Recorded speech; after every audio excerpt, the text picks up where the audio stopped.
To start off here, you do have a new song and you're currently on tour with the same name, Liquored Up. So it's only fitting to kick off Alexa's Country Party with a drink here. I've got some cinnamon apple crisp. I'm almost done. So, yeah. And they're out of Niagara and they've been really awesome to me. So one day when you come here, Okay, in the very near future, I'll have you have a little sample for yourself. sounds good. We'll do a nice cheers for now. Cheers. Off Alexa's Country Party.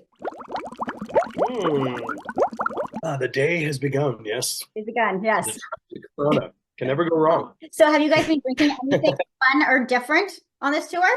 Yeah, actually, Matt Lang has a rum. It's like a maple syrup infused rum, and it's phenomenal. But then he also has a friend who has this kind of a cinnamon whiskey, which is like a kind of like a fireball, which is, as you probably know, what we do before every show is we do a shot of fireball, even though the band hates it. It's something that we've done for probably 15 years as a ritual, as a good luck thing for our show. Well, I'm definitely gonna have to chat with him about that. I can't believe he's been keeping this rum a secret from me. I was just chatting with him Yeah. not too long ago, so I'm gonna have to be honest back about Yeah, that. it's a big deal. He's getting his rum all over Canada now. It's great. So, Liquored Up, you've got Matt Lang and Corey Marks with you, Yeah.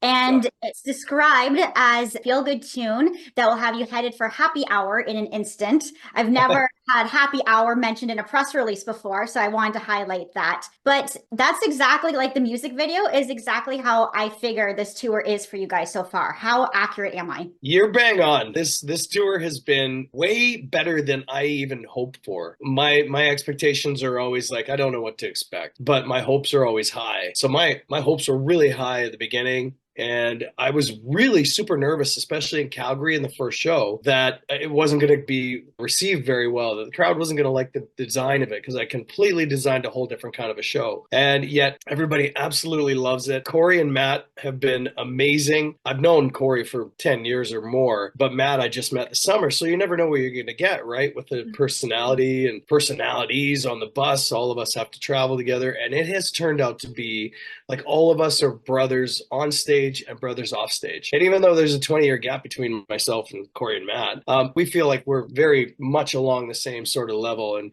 I don't treat them any different and they don't treat me any different. And every now and then they call me Pops, but that's about it. But it's been an absolute blast from the get-go. We're on show number 13 tonight of 32. So we still got a long way to go, but nonetheless, I just feel like it's going to get better and better from here on in. There's so many variations of that sentence that I want to go off topic on. The difference here, because before the last time, I believe your last tour was in 2019, and you're Yes. out with Kira Isabella, and I saw you for that. And touring with Kira, it's got to be much different than Corey and Matt. Well, definitely. I mean, Kira was amazing. She's such a great singer. Really fun to hang out with. I didn't think 2019 could be topped. The Ontario shows, you've got a couple of them coming up. So I'm Absolutely. not surprised you and Matt and Corey, same energy level, same hype before the show. But you said that the show is a little bit different this time. How is it any different? A lot. It's a lot different. I mean, I want to give things away because this is what really kind of irks me about going to shows. So when I go to a show and I know the standard way of doing it, method of doing it is there's an opener. If there's three acts, there's an opener, there's a middle act, and there's a headliner. People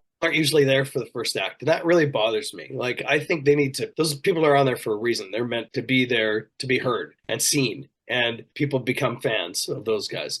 So what I did was I designed the show that is over a 2 hour show, almost a 2 hour and 15-minute show, nonstop, basically. It starts off with kind of a bang. Like, I'll give this to you guys. I actually start the show, and Corey and Matt join me at some point. And then we do our individual thing for a little bit, but we also come back on stage again together. And then we do our individual thing, and then we come back on stage together. And it literally starts with a bang, and then it ends with a big boom, and it rides like this fiery wave for 2 hours until the end, where it just blows up. It's awesome. I hope it starts a trend, to be honest with you. I also think too that it shows more of a genuine connection between the artists rather than the headliner being whoever comes before and then they're just the top, whatever, right? Sing together, just even come on and on stage. It just makes it seem more real, the connection. Yeah, here's a perfect example is back in 2008, I toured with Toby Keith. I love Toby Keith. I got to know him, but I never met him until the fifth show. I mean, I never saw him until the fifth show, other than on stage when he was performing. So for me, it's like, well, I wouldn't want the openers to feel like that in the first place. Secondly, I think that, there's a disconnect in your show and in your performance that you're putting on. It just seems like it's really segmented, and it shouldn't be. So when Corey and Matt and I are on stage, and we have a blast on stage, like we literally jump around, run around, and constantly slapping butts of people on stage. And it is that kind of fun, but it's genuine. The crowd really, really enjoys it right from the start of the show. And that's what I really want to do, something completely different that people wouldn't expect, but learning that they got to be there for the beginning of the show. And like I said, I hope more artists do this because it's only going to help the industry as a whole all around. Absolutely. I love hearing feedback from artists about concerts because they have such a different view on it. I've been to 2 concerts with Kelly Prescott, and to hear what her thoughts are about encores, about the opening acts, about just like the audio, it's like, wow, I've never even thought about that. Never thought about that. And that's the thing, is that I look at a fan's perspective from an artist. So one of my mantras was, I want people to feel like they're on stage with us and that I'm in the crowd with them, or that we're in the crowd with them. And with this show especially, you definitely feel like that. We're not up there going, hey, look at us. We're putting on a show for you. Come on, this is basically, we want you to feel like you're up here with us. So when you get artists that are coming out and going, wow, you're really doing something totally different that the rest of the industry should be taking note of and actually doing as well, it makes me feel good that we're actually doing something. Because I was, like I said, in Calgary, that first show, boy, Sarah can tell you, she knew I was just like full of panic and anxiety, and yet it worked. I knew after the second song that having that anxiety there, you've been doing performances for so long, everything's got to be second nature, but when you throw something to mix it up a little. So that I'm happy it worked out for you. It is such a smart idea. And I'm assuming there's going to be some beer drinking on stage. Yeah. Maybe some t-shirt changes. I remember there's a couple t-shirt changes last time. There's several t-shirt changes. That's how much genuine energy Aaron puts in his shows. Within the first 2 songs of the show, I'm pouring sweat, like literally pouring sweat, and I have to change my shirt. But I think in this show I do 4 shirt changes because they get so soaked, and if it's not from sweat, it's from beer pouring all over myself. Honestly, I think that's a talent on its own. Is I've never seen anybody drink beer and sing as well as you can. Oh, thanks. I can't even drink water and talk on the radio. But what you don't hear is the silent burps every now and then thinking about as I'm singing. It's like, oh boy. Yeah. I don't know how Matt and Corey can keep up with you. Trust me, they do. So how do you keep your energy? Like, I've looked at your schedule and I'm tired just looking at it. For the rest of the month, you have only 2 days off. Yeah. And what do you do? I would be so not fun to be around. And are you on the same bus as anybody? Yeah, we're all on the same bus. But I mean, we get our own time away as well. That's the thing, and once we get to a venue or we get to a city, we can have our own time as well. But the energy level, I don't know where it comes from, because as you know, I'm 53 years old. It's not like I'm getting any younger. None of us are. But at the same time, at this age, typically for artists, they are coming out with new music. They don't have a new album coming out that's, hopefully going to do something really, really great and big. But they also don't really want to perform as much as they used to, and with the energy that they might have at one point. Whereas I'm getting more energy as I get older, and I don't know why. Although it is contributing to the reason why I have a little bit of a cold right now, is because my exhaustion level kicked in about 3 days ago. It finally gave in, and it just said, okay, enough of that. But I still have, as you can tell, I still have this energy just to want to go out there and put on the best damn show possible with as much energy as I did for the last show. And that's still the case. And I just don't see that slowing down until I break a hip one day, and I don't have any choice but to slow down. Mm-hmm. You must have somebody helping you with socials, because I don't know how you can keep on top of that too. Because the posts are, hey, Sarah. There is just so much interaction, and you've got a lot of stuff and like other interviews during the day, and it's a lot. You seem to embrace, you seem to genuinely like it too. I love it. I love it. And I think engaging with your audience is one thing on stage, but off stage, crossing any boundaries, obviously, for anybody, it's really important that you keep your audience engaged on and off stage. And that's the greatest way to do it is through social media and give them a little bit of an insight of what it's like. Basically, it's a business card for people to listen to your podcast or listen to your show. For me, it's for people to come to my show. It's basically a business card. So hopefully they read the card and come to the shows. Yeah. So for the show, what was the preparation like? Because to get the three of you guys together in three different provinces, Yeah, how much rehearsal time was there? I'll be honest with you. There was a lot of prep leading up. It was about 3 months of prep because Corey's in Ontario and Matt's in Quebec. But we only had one day of rehearsal, and that was the day before the Calgary show, and it was 13 hours of rehearsal. Meet the guys on Friday, do a rehearsal Friday, Saturday's a show, and you better be ready. So it worked out really, really well. But normally people have like 3, 5 days a week of full rehearsals. So this was crammed into one, and it worked out. And it's the show has just gotten stronger and stronger every show. Glad to hear that. And aside Thanks. from all of that, high energy taking a lot out of you and that initial anxiety, I wanted to say here, you guys all have the same booking agent. You did what I like to call the Jim Cressman initiation. How was it chugging those raw eggs? Oh, How many can you do? for me, it didn't matter. I mean, I think I did 2 or 3. I think I did maybe 3. For me, it's fine because I have a method of it's like when you eat an oyster, a raw oyster. I just let it go down my throat. I don't even really actually swallow it. I just kind of swallow it after the fact. Excuse me, with the eggs, that was the same sort of thing.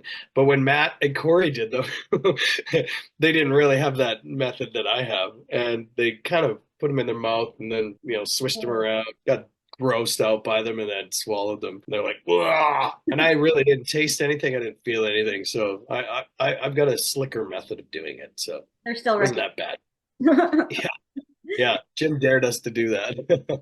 I'm not surprised. So, also on this tour, you have another guest, and that is your son, Jordan. I know he's Yeah. done some work for you before and produced some music, but has he actually like been on stage, do a full tour with you? He's been on stage several times with me for shows. I've hired him for shows past, but we've never been on tour with him playing guitar. He's been on lots of tours when he played with Faber Drive, obviously. He and Danielle, his fiance, play a lot of shows. When we got told that Johnny Spinarski, who's my normal other lead guitar player, he plays with City and Color now. So he plays with me every now and then, but he couldn't do the tour because he's out with City. So well, I was like, some of the guys in the band were like, well, who should we get? We can get this guy or this guy or this guy. And Jordan played a few shows with us this year and really did well. But, it's my son. So, I mean, it's nepotism. And, I don't want the band thinking that whatever. And I suggested Jordan. I said, well, what about Jordan? Do you think he's okay? And they're like, yeah, I think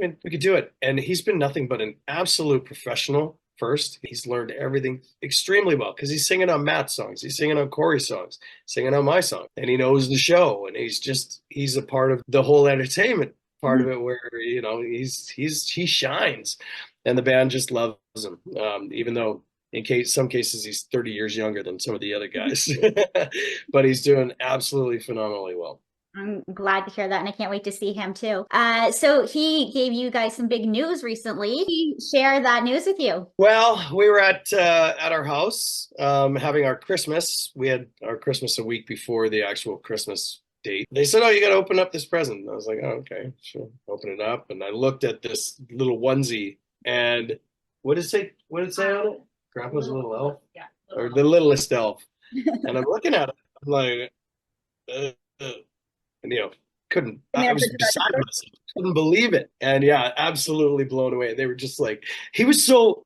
It didn't. I thought he was in a bad mood, and then it made sense. He wasn't in a bad mood. He was just so nervous about telling me, and so excited but nervous that he didn't know how we were going to take it. And yeah, we were absolutely blown away. Sarah was bawling like a baby, and I had tears in my eyes too, and just obviously just so excited and so happy to for Jordan and Danielle first and foremost, to welcome another member of the family. And they're due on my birthday, August 2nd, which is funny. I don't think she'll have it on my birthday, but she's due on my birthday, which is crazy. And funny thing is that her family and my family, or Jordan's family, has been bugging him about, when are you gonna have a baby? When are you gonna have a baby? And finally everybody just stopped talking about it because they're like, well, no, I guess they'll have the baby when they're ready. And then from out of nowhere, it turns out she's pregnant. So yeah, she's like, I think she's 14 weeks, something like that. So by the time we get back, she's gonna find out the gender of the baby. I'm just gonna ask if you're gonna do it or